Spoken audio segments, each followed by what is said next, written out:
violate that law. Let's bring in our board of directors to talk about this. We welcome Rick Newman. He is deputy business editor of U.S. News and World Report. Mel Robbins, host of Sirius Radio's Make It Happen. And Danny Babb, she is a professor at North Central University, and she joins us from Los Angeles. There's Danny. Let me go first to Rick.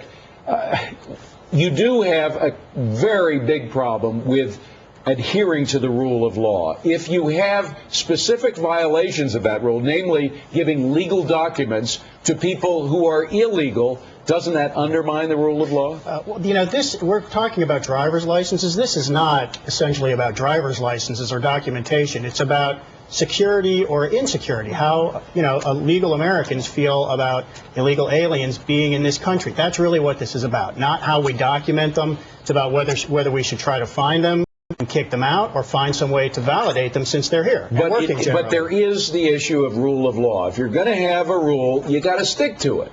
The problem with illegal immigration is there is no one-size-fits-all national solution. So if you live in the Southwest, where a lot of illegal immigration passes through your backyard, you look at it quite differently from people who live here in New York or on the East or the West Coast, where this is cheap labor. It's not. This is why Hillary Clinton got so wrapped up with it. It's cheap labor, but Mel, getting that argument across to people who are upset at the fact that illegals are enjoying legal benefits, that's why 71% of New Yorkers are against it. I know, but I'm in the 29% that's for it. So I just think from a security standpoint, from a documentation standpoint, you want to know where these 600,000 people are. And by using the DMV and the databases there as a way to license them, make sure that they are on the road safely and also insured, I think benefits all New Yorkers. Well, Danny, so you have both sides of this argument arguing on security. You have one side who are in favor of illegal immigrants getting licenses, saying we'll be more secure if they are documented. We'll know where they are. We can train them to drive carefully. And the other people say, look, if you give illegal immigrants legal documents, then they can use it to do bad things. Yeah, and you know, this is not just about workers from Mexico either. What about terrorists who come over, get a driver's license, and then rent a car and go bomb a building? There's a whole other element of security here that I don't think is being addressed. We've got insurance issues. If they're not following the law, what makes anybody think they're actually going to go get a legal insurance? Why is anybody thinking that they're even going to apply for a driver's license, even if they're given the opportunity to have one, when it just may make them more vulnerable to being found out that they're here illegally? I'm not seeing how this adds up and makes any sense. Chris Farrell, of course, a lot of people who argue the security that come back to that is, look, the 9/11 hijackers were here legally. They'd gone through all the ropes that you have to go through, and look at the damage they caused.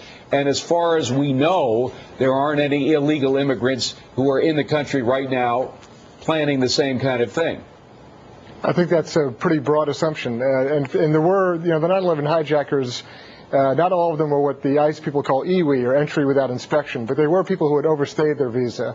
And the question of documentation and what would have to be presented in order to get a New York license, whether a passport from a foreign country is correct and valid and up to date, and you know, this is so ripe for abuse that, you know, I'm afraid there's an amnesia that's taken hold here. What horrible event will have to take place with fraudulent documentation, not talking about identity theft and crime, but what sort of terror strike would have to occur to have to snap people back into, oh, that's right, people don't like us, and they're going to use our systems against us. Chris, we just have 20 seconds to go, but sure. The bottom line here is you got millions and millions of illegal immigrants here. What do you do with them? You can't avoid that question, can you?